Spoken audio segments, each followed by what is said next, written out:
Oi, gente, bem-vindos à Forja. Meu nome é Deco e hoje eu vou falar de um assunto polêmico, tá? Por favor, tenham paciência, por favor, não me xinguem, não me cancelem. Eu sou só um pequeno contador de histórias, tá bom? Bom, está para sair a série de Harry Potter, a série da HBO recontando a história que todo mundo já conhece. Agora a série vai ter muito mais tempo de tela do que os filmes.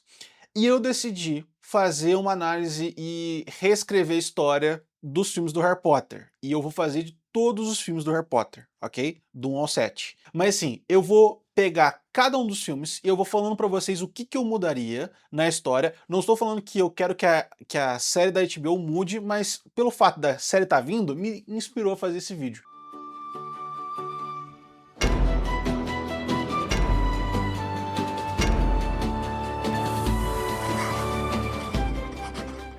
Harry Potter foi uma história, foi uma série que eu sempre acompanhei desde o começo, a série de livros. Eu cresci lendo os livros do Harry Potter, eu cresci assistindo os livros do Harry Potter, assim como milhões de outras pessoas. Mas tem umas coisinhas ou outras que talvez eu mudaria, por favor, não me xingue, tá? E é o que eu vou falar pra vocês hoje, tá? De novo, gente, só pra falar, tudo que eu vou falar aqui sobre as mudanças que eu faria, tá no manuscrito, é esse aqui, que é a minha opinião, tá? Não é baseado em nada, é só minha opinião, tudo bem? Certo? Bom, vamos lá então. Vamos começar pelo primeiro filme. O primeiro filme tem um lugar muito especial no meu coração, e eu acho que no coração de todo mundo, que é a infância, né, do nosso querido Harry Potter, que é a apresentação do universo, é a apresentação dos personagens, das primeiras dinâmicas, solta-se um mistério sobre você sabe quem, a gente não sabe direito ainda o que aconteceu na história do Harry, como que ele sobreviveu ao ataque que teve na casa dele, e assim, todo o universo criado ali, o clima criado de Natal, das casas, de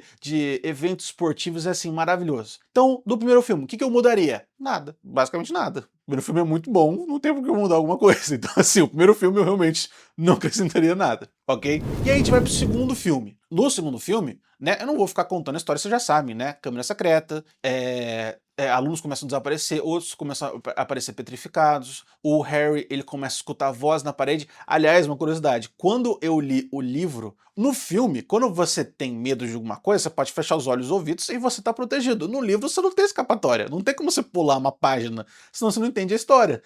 E ó, gente, quando eu li o livro o segundo livro do Harry Potter, eu era criança, tá? Eu pareço velho, eu não sou tão velho assim, tá bom? Eu era pequeno. Eu era uma criança. Então, quando eu falava de voz na parede, eu ficava com medo, eu não queria ler, mas só contando mesmo. Aí, como eu falei, né? Segundo filme, câmera secreta, o basilisco nas paredes e tal, tudo. Então, o que eu mudaria no segundo filme? Nada também. É esse que vai ser o vídeo, tá? Cada filme que eu vou falando, eu falo assim, não mudaria nada, só pra... Tô brincando, tá? Mas assim, de verdade, o primeiro e o segundo filme, eles são filmes muito bons. A história é muito boa, a construção da narrativa é muito boa, as coisas fazem sentido. Tem um conceito, que eu vou falar disso mais pra frente também, que chama resposta mágica ou chave mágica ou pergaminho mágico. Dependendo do autor, ele vai usar um termo diferente. Que é assim, quando você tá num universo onde existem magia ou poderes, faz sentido você dar uma resposta que usa magia ou poder. Então assim, a gente vê isso em todos os filmes, filmes de super-herói, filmes de magia. Por exemplo, tem um vilão do mal, mas só uma espada específica que pode derrotar o vilão do mal. Faz sentido. Só que eu acho assim, no primeiro e segundo filme do Harry Potter, eles usam isso muito bem. Eles usam isso assim, com muita inteligência e é muito bem feito. As cenas são muito bem criadas, assim. E considerando que os filmes são antigos, os filmes têm mais de 25 anos. Eu acho que o primeiro Harry Potter, eu acho que é de 2000 e o segundo Harry Potter de 2002. Então, assim, faz bastante tempo.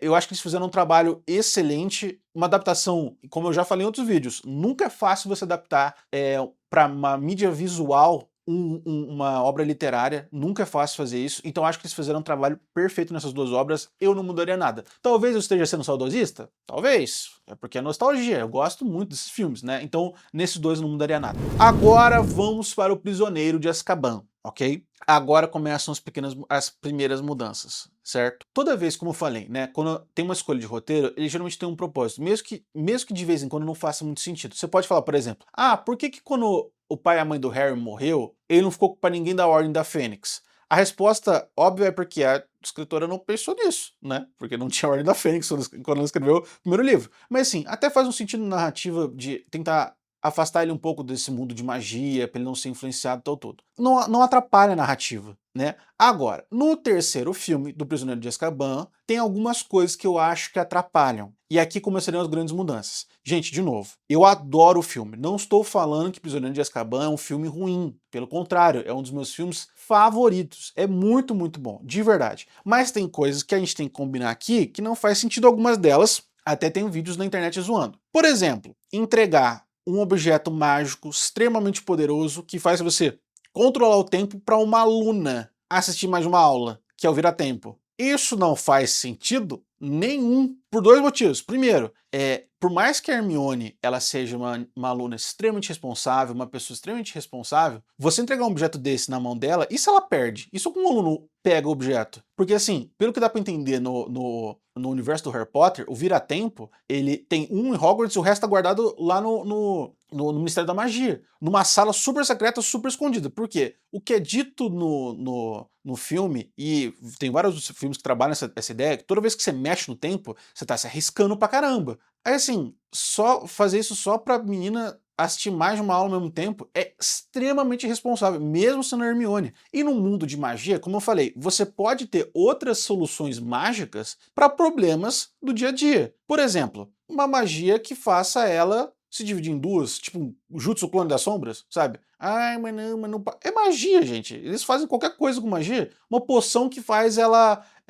se dividir em duas por um tempo e depois ela tem que se encontrar. Não mudaria nada na narrativa. Se podia fazer exatamente, aliás, até os mesmos cortes. Porque assim, vamos supor que ela só vai ter a memória, as duas Hermione só vão ter a memória na hora que elas se encostarem de novo e se juntarem em uma só. Você pode ter a mesma história. A história de uma Hermione que vai andando e vai fazendo as coisas, e outra Hermione que vai, por exemplo, uma vai passar por todo o problema que passou lá debaixo do Salgueiro, do Rabicho, do Lupin, dos Sirius, etc. E a outra tentar salvar o Bicurso e salvar os Sirius no final. Igual foi no filme. Você não precisava mudar nada na história. Você pode também criar outras regras, por exemplo, a poção, ela é uma poção que você tem que tomar cuidado, senão todo mundo vai querer querer começar a tomar a poção e vão se aproveitar da poção. E aí a Hermione 1 não pode encontrar a Hermione 2 para manter o segredo, etc, né? Mas de novo, toda vez, uma coisa que assim, eu evito, não importa a história, eu sempre evito fazer. Eu nunca mexo com linha do tempo, porque é muito difícil você contar uma história que faz sentido. E de novo, cria-se um problema, como eu falei, que é o segundo problema,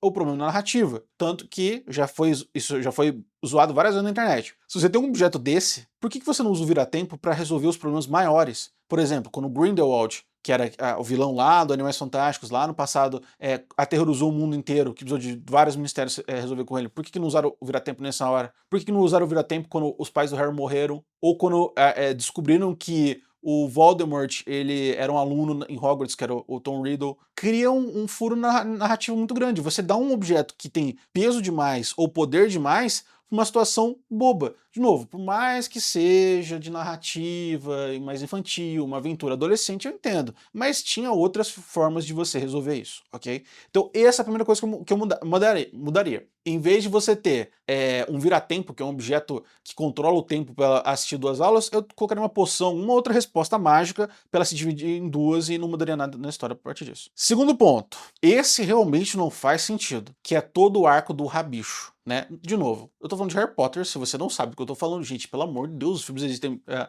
muito tempo, assista o filme, leia os livros, né? Mas assim, o Rabicho, ele era o responsável por guardar o segredo da casa dos Potter. Ou seja, só poderia entrar na casa, só poderia ver e entrar na casa dos Potter quem tivesse a chave do segredo. O que acontece? O Voldemort vai lá, convence o Rabicho a contar, o Rabicho conta, o Voldemort entra na casa do Harry Potter, mata o pai, mata a mãe do Harry Potter, tenta matar o Harry Potter e etc, né? Não faz sentido. Por que a Ordem da Fênix escolheria deixar o segredo com o Rabicho? É o cara, obviamente, mais covarde e menos capaz que tinha. Dentre os marotos, ele era o menos capaz e o menos corajoso, isso é dito várias vezes durante a história, e tinha pessoas muito mais capazes e competentes para ter isso. Ah, não, mas é porque ninguém nunca pensaria no Rabicho. Gente, por que não deixou com o Dumbledore, por exemplo? O Dumbledore é o bruxo mais poderoso que existe. Ele tem a varinha das varinhas, ou seja, já foi consagrado que ele não consegue ser derrotado num duelo, se ele não quiser. Ele faz magia de fogo, roda baiana,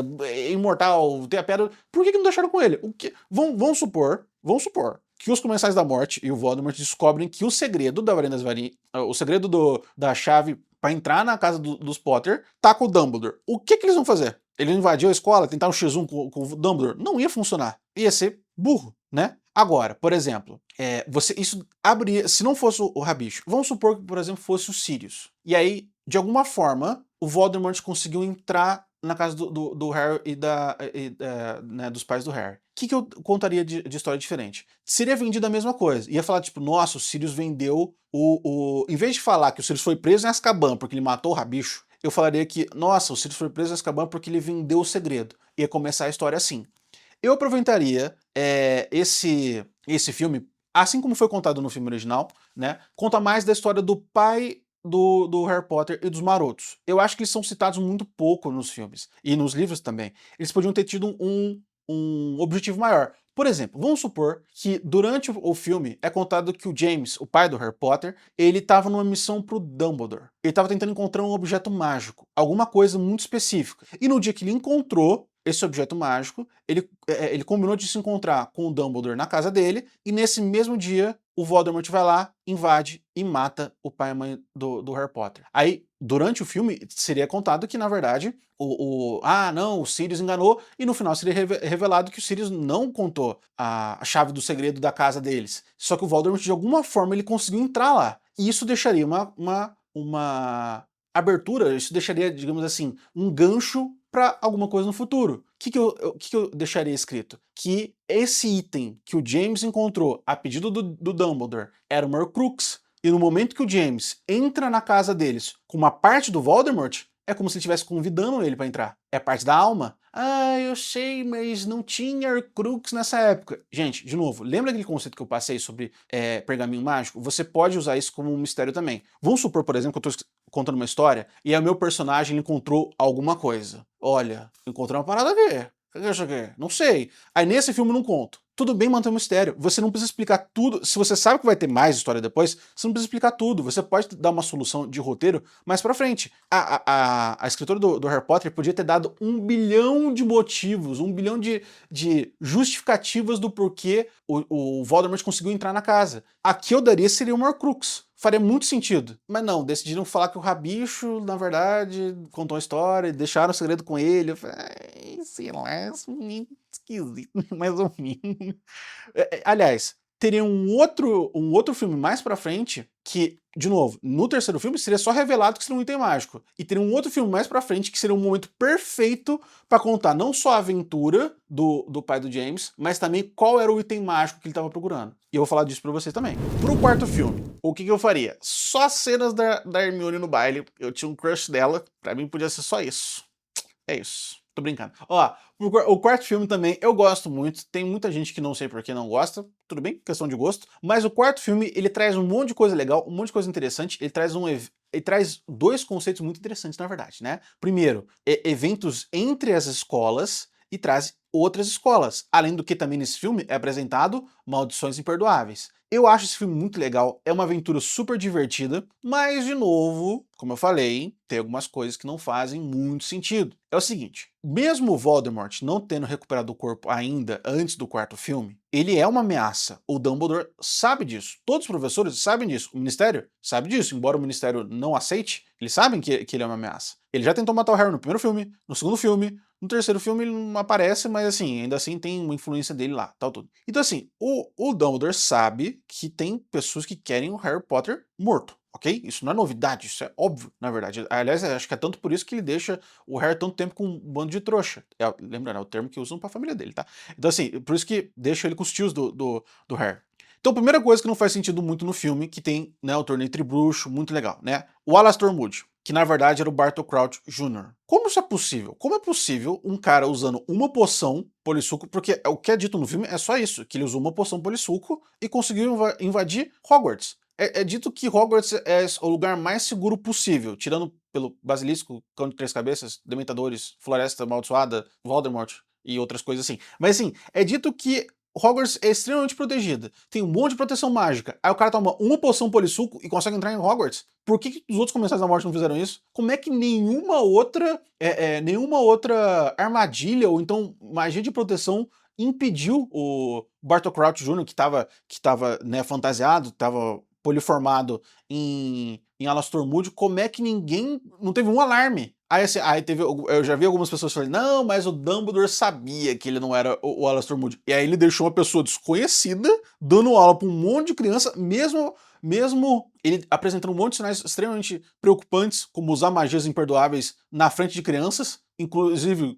aliás, ele usa as 3 na aula de magia, de defesa contra as artes das trevas, ele usa as 3 magias, naquela bicho meio aranha, né? Ele usa o Impérios, ele usa o Crucio e o Avada Kedavra. Como é que eles deixam isso acontecer? Ah, não, mas no castelo, na hora que ele chega, no começo do filme, o céu lá no castelo dá raios. Jura?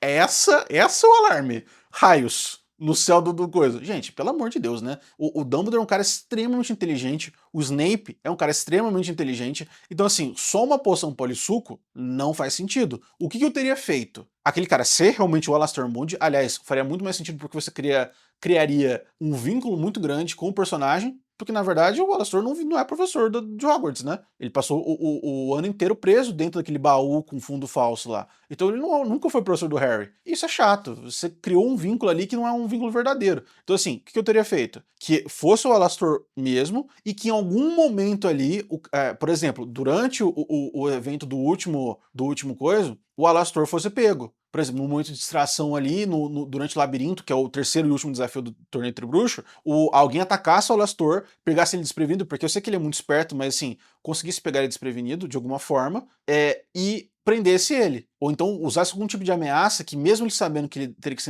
que era uma armadilha, ele teria que se entregar para salvar alguém, por exemplo, porque ele tem o olho dele que enxerga através das coisas. Então, assim, existem outras formas de você contar isso, ao invés de simplesmente você falar que um dos maiores aurores que já existiu, que é um cara extremamente capaz, ele foi enganado e preso dentro de um baú e um cara aleatório entrou no lugar dele, que era um comensal da morte também. Outra coisa, o Harry participar do torneio Tribruxo. Gente, obviamente tem alguma coisa errada nessa história. Quando o nome do Harry apareceu, obviamente não foi ele que colocou. E outra, tinha formas deles descobrirem que não foi o Harry. Era só ter dado uma poção de contra-verdade. Isso é usado depois, mais pra frente, em outros filmes, né? Você dá uma poção pra pessoa, ela é forçada a contar a verdade. Era só dar pro Harry. Harry, você colocou seu nome no torneio? Não, não coloquei. Então, pronto. Ah, não, mas o Dumbledore sabia que o Harry, ele não colocou o nome dele, mas ele estava querendo investigar. Gente, isso é absurdamente perigoso e irresponsável. Ele tinha que colocar alguém de confiança dele, mas colado no Harry o tempo todo. Ah, mas o Dumbledore confiava no Alastor. Mesmo que fosse o Alastor real, tá? Mesmo que não fosse uma cópia. O Alastor, ele foi um auror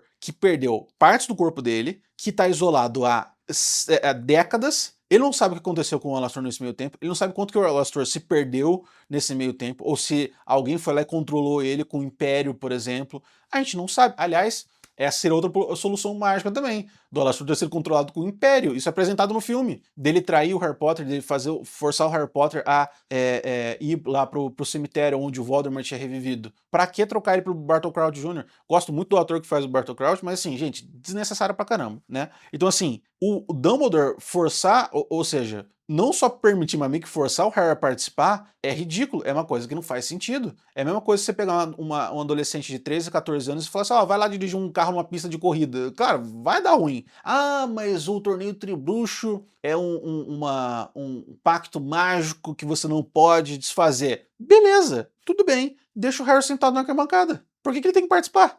Sim, de novo, gente, eu acho que a gente não se tocou muito bem, né? Os três desafios, eles são extremamente letais. E, obviamente, aliás, as três escolas, eles não tinham o menor controle sobre os desafios. Vou dar um exemplo. No Rabocórnio, que é o dragão que ele luta contra. Gente, é um dragão. Vamos supor que num momento de distração, o Harry capota e o dragão vai e come ele. O que os outros vão fazer? Não dá tempo de soltar magia. Até porque dragão, no universo do Harry Potter, ele é uma criatura extremamente resistente à magia. No lago lá, também não tinha uma pessoa cuidando do desafio. Porque o tanto que o Harry Potter, no final do desafio, ele quase afoga. E aí ele tem que usar lá a magia pra subir. Então, assim, são várias situações que colocam as pessoas em risco e deixaram o Harry Potter participar. Então, assim, pra mim, essas coisas não fazem muito sentido. Existem, de novo, respostas mágicas que fariam ter muito mais sentido do que isso, tá? E agora, por último, e isso é muito importante, é o seguinte, existe um conceito em literatura e roteiro, que a gente chama de... O título não importa, mas eu vou falar só por falar. Chama Arma de Chekhov, que é o seguinte. Vamos supor que eu tô numa série de magia. E eu fico mostrando o cajado aqui com essa pedra mágica. Eu fico o tempo todo falando da origem, dos poderes e tal tudo. Se eu dei ênfase em alguma coisa, eu preciso usar essa alguma coisa depois, senão eu só perdi tempo. Por que eu estou fazendo isso? Por que eu estou falando isso? Durante o filme inteiro, eles falam a mesma coisa, que a união entre as escolas traz a força. Que você ter amigos é o que é importante. Que no aliás, eles até usam esse termo e até fazem uma metáfora lá, que assim, tem uma tempestade chegando, e quando ela chegar, que é só a ajuda de uma escola com a outra, que é a união das escolas que vai resolver o problema. E